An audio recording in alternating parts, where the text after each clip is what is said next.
Blog Talk Radio. Welcome to Institute for Personal Development, where total consciousness is the new frontier. Kriya Yoga is the union of the individual with the divine. Join us as we explore the practices that initiate this process. Well, good morning and welcome to the Voice of Yoga. Let's talk consciousness. I am your hostess, Lisa Winton, and with me is Kenny Choi, also known as Swami Jayananda, founder of Institute for Personal Development, located here in Hampton, New Hampshire. Well, good morning, Swami. Thank you for being here today. How are you? Good morning. I'm doing well today on this new moon. How about you? It's a great day so far here in Hampton, New Hampshire. And I want to thank you listeners for tuning in. Today on The Voice of Yoga, we'll be talking about the new moon on February 8th, 2016 at 19 degrees Aquarius, 16 minutes, and the concept of Mardi Gras.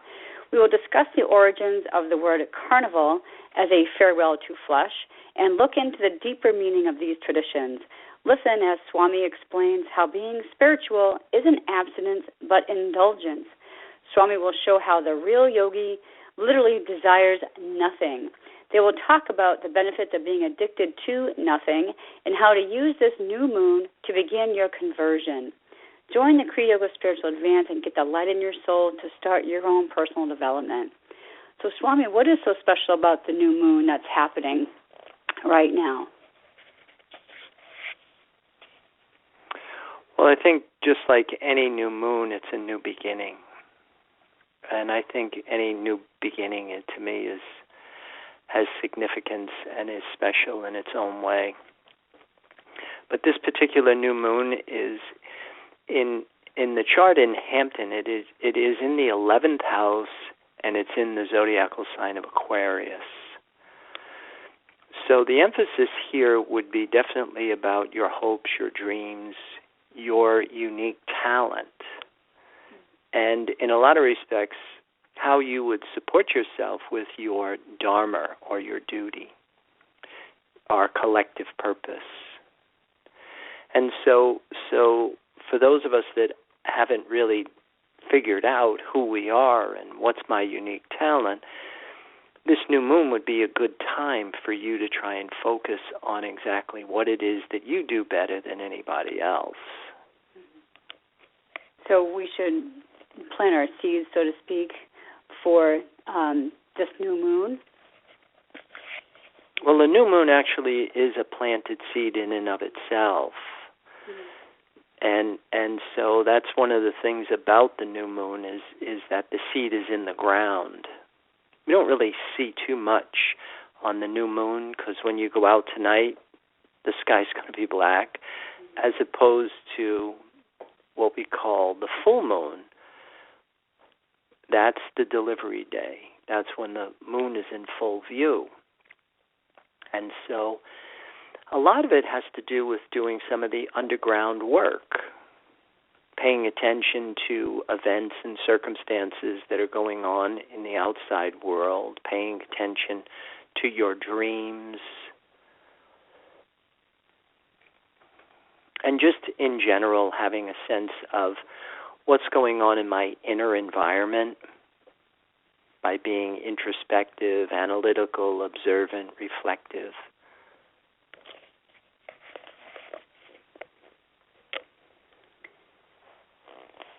So we have done in our notes that you said it's a great time to start making some changes. Now, we've been talking a lot about using the labyrinth as that tool to assist us in our development. So if I understand you correctly, I could use my labyrinth and go through each of those departments and see where it is I should probably start making some changes, or at least trying to be aware of what changes should be made, and then from there kind of push my energies towards those. Yeah, I think the labyrinth is an excellent tool for a lot of us because, first of all, I mean, it brings you into departments in our lives that a lot of us neglect And if energy follows mind, if we are not dispatching energy affirmations, information, inspection in these departments in our lives, then they start to go unbalanced. So the labyrinth is a really good tool with regard to whether it's a new moon or a first quarter phase of the moon or a full moon or a third quarter phase of the moon, to keep your life on course. And the new moon is just, I think, a good way to start something, to oftentimes break the inertia, how to get into different areas of your life and start to create things that, on a mental level, that will start to materialize on a physical level. So it's like you always say, really, all of our changes have to come from the mind before we can even move forward. I have a question for you there.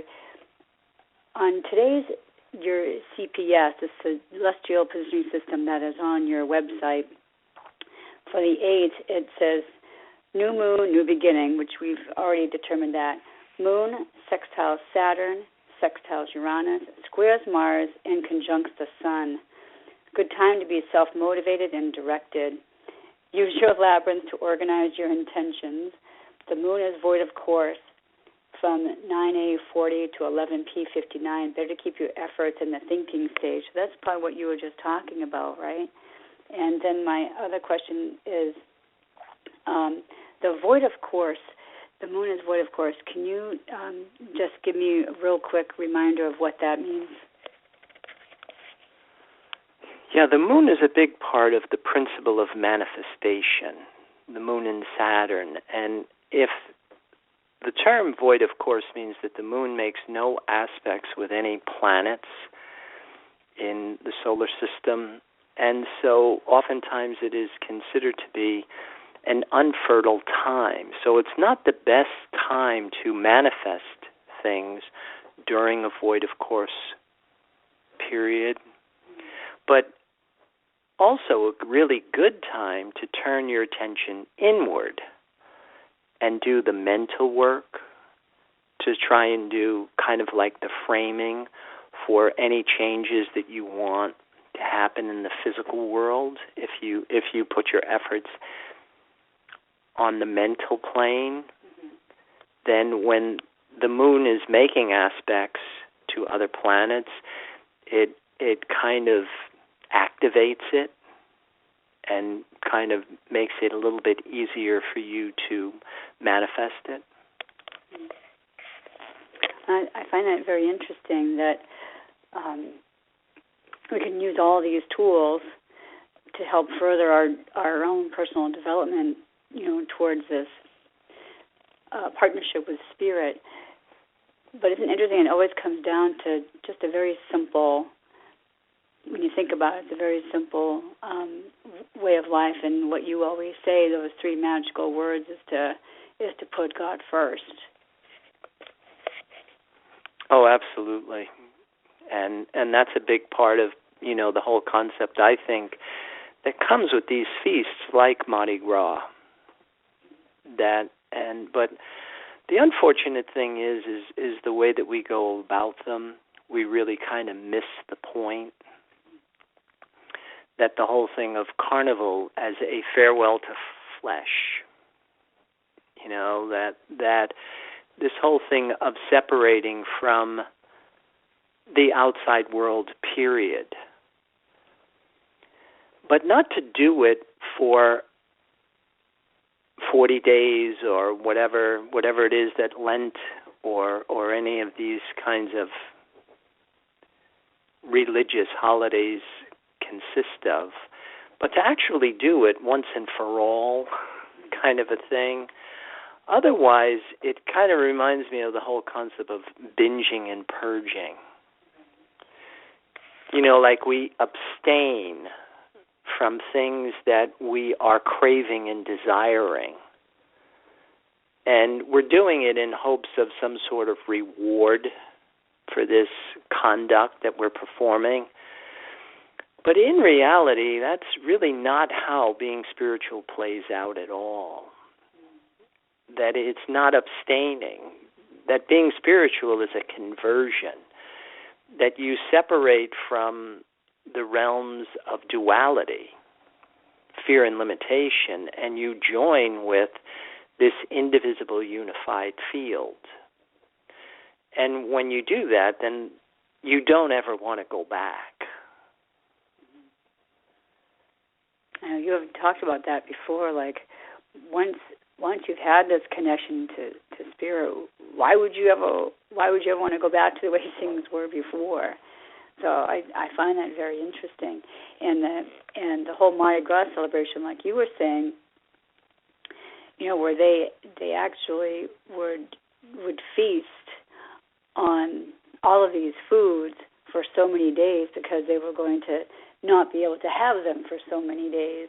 And it's such a very interesting concept where they would just engorge themselves with all these foods just so they would abstain. And how that doesn't even seem to be, to me, doesn't seem to be a very healthy way to celebrate. But, but back then, I wasn't around back then to really understand all that in the Roman days. Well, even to understand them today, the whole concept of binging and purging, it starts nowhere and it goes nowhere. And once you kind of figure out that this concept of being spiritual isn't abstaining, it's not just giving up in hopes of some reward for your effort, for your conduct, that it's more physics. It's more like this human mind-body complex doesn't really do what it's intended to do when it draws from duality. So the intention of this feast or this holiday, this religion, was to join with a different source of sustenance, not to continuously go back to a resource that is limiting. And I really think that the story that supports this whole thing best is the whole fall from Eden in the Bible. That simple story that God says to Adam and Eve, you can't eat from these trees, you can eat from these trees.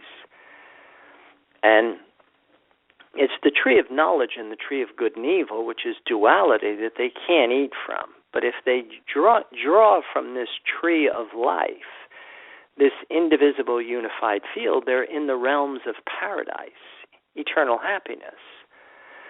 And what was the tolerance was one bite of an apple from one of these trees. And they were banished from Eden. They were thrown back into the realms of suffering and decay. And so what we had to do was we had to reverse engineer the story. But most of us think the fall from Eden in the Bible was punishment for disobedience to this person that we call God, as opposed to kind of like the difference between putting gasoline in your car and putting apple juice in your car or water in your car and trying to figure out why isn't it running. That the fall from Eden wasn't punishment for disobedience, it was just good advice. That this human mind-body complex doesn't run on particles or waves. That it is designed to run on this indivisible unified field from this tree of life, this life force. And the whole thing of these kind of religious feasts and things of that nature was really to teach us how to make that conversion, but not to constantly go back to duality, but to actually indulge yourself in the life force.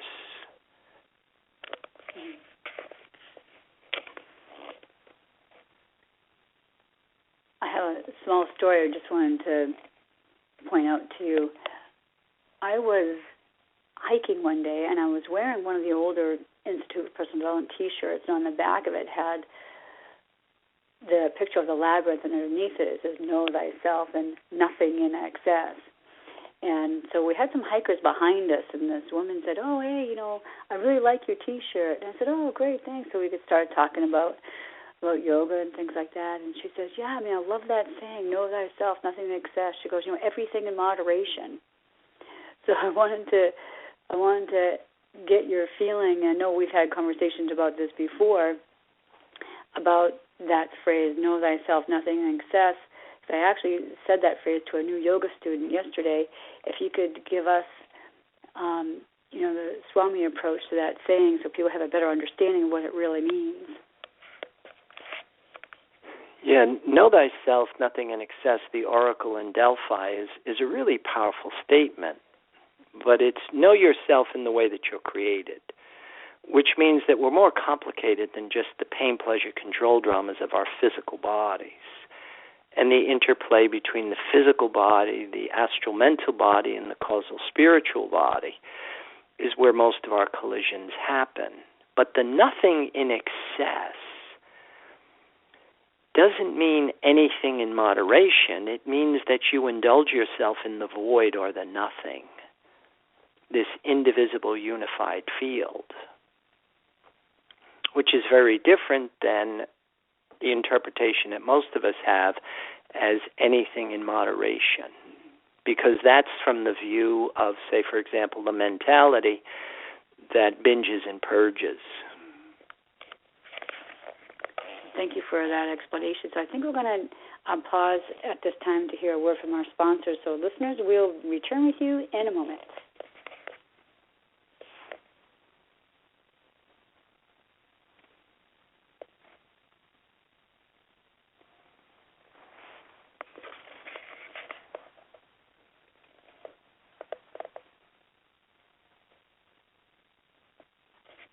So while we're waiting to hear a word from our sponsors,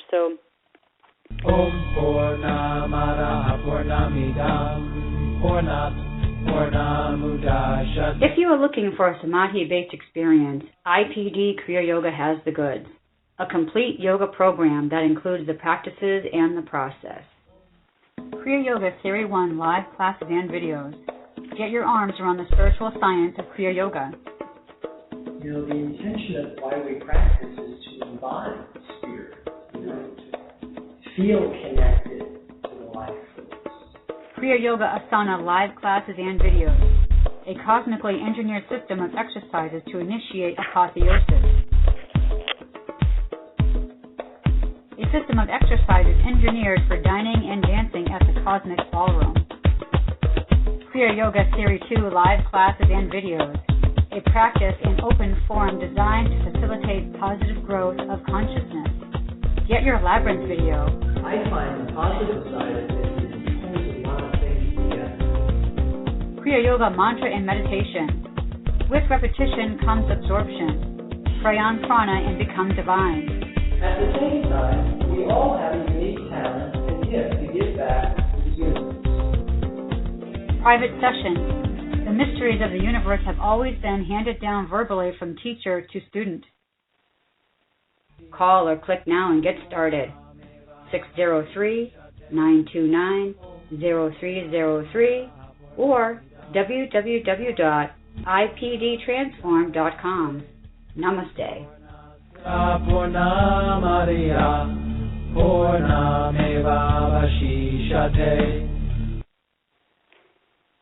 And welcome back. For those of you just joining us, you're listening to The Voice of Yoga, and we are talking consciousness.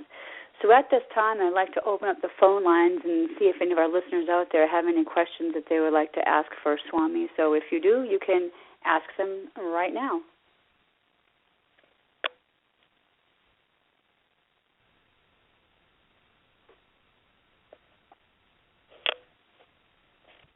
Okay, Swami, so I have a question for you as well. So we're talking about carnivals, and carnival is a way of celebration. So shouldn't be able to take this concept of Mardi Gras, this concept of celebration, and bring it into our everyday life. Like you always say, celebrate the availability of your next breath.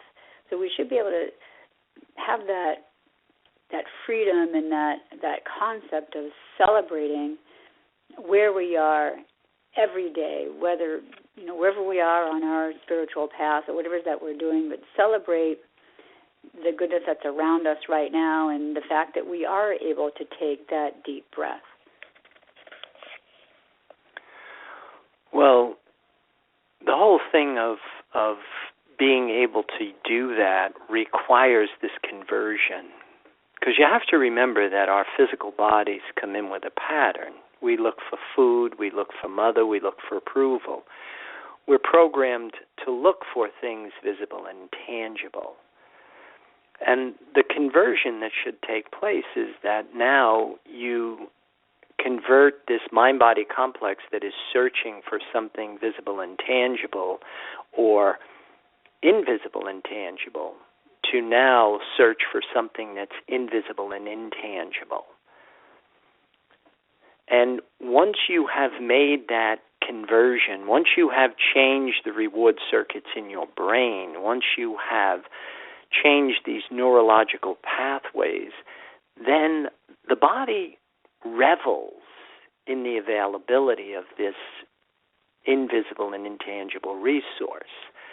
That's the whole thing. That's why we have religion, which means to relink. That's why yoga means yoking or union. That it's not just something that you can do intellectually, that the change has to go deep enough. You have to change the pattern in your body.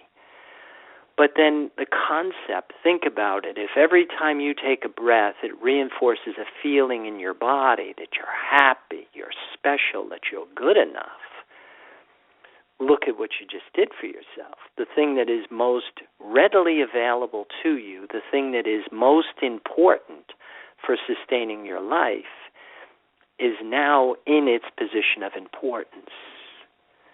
And that's like what you said in the beginning of the show. I mean, that's when you actually put God first. Now it's not just some intellectual concept. It's like, I put God first, now give me a donut. It's now God becomes the thing you prey on, not P-R-A-Y, but P-R-E-Y. God becomes the thing you desire or love. It's what you're longing for. That's not just intellectual and academic, but the change has gone deep enough. And apart from the Kriya Yoga that we actually teach, I don't see much else that really does that to the extent or the depth that requires us so that we feel connected to this life force, so that when we take a breath, it triggers your peak experience feeling, basically. You become addicted to the life force, if that helps or answers your question. Isn't that interesting that, again, like I said earlier, it really can be such a simple thing, and it's something that we do automatically is take that breath, but we don't do it consciously every time. And so would you recommend that somebody who is beginning that they start a pranayama exercise every day or whatever it is to reinforce the fact that when they take that deep breath, they're actually using their mental faculties as well, like you say, to understand the importance of that breath and to put God first. So we have to kind of start somewhere, and then eventually, isn't it, through repetition will come absorption. So if they practice this sense of pranayama like that every day, then it would become an automatic response that our bodies and our minds would have? Well, to answer your question, you can practice it till you're purple. What you really have to do at some point is purify your body. See, that's the physics of spirituality. Now, you can use a pranayama exercise as a coping skill. It's kind of like our bodies are like monkeys, and a monkey won't let go of one branch unless it has another branch in the other hand. And so you can use breath as a branch that you can get in your other hand to kind of stabilize yourself on some level. But if you do not purify your body, you cannot get this life force into the body as a symbol for validation. That's why the second stage of yoga is the niyamas, and your first niyama is shaucha, which is purification. See, you have to purge the body of this original sin, of this pattern that we come in with, to make it receptive. And then through repetition comes absorption. So again, a lot of times things are watered down and diluted and then promise the same return, like just do a pranayama or exercise. And like I say, if you don't understand what it is that this is supposed to do, then of course you can practice till you're purple. You do get some benefit because having another branch in your other hand does give you a little bit more leverage to cope with real life circumstances and situations, but you're not getting the full benefit of the practice or the intention of the practice to become this whole person, this apotheosis, to become divine.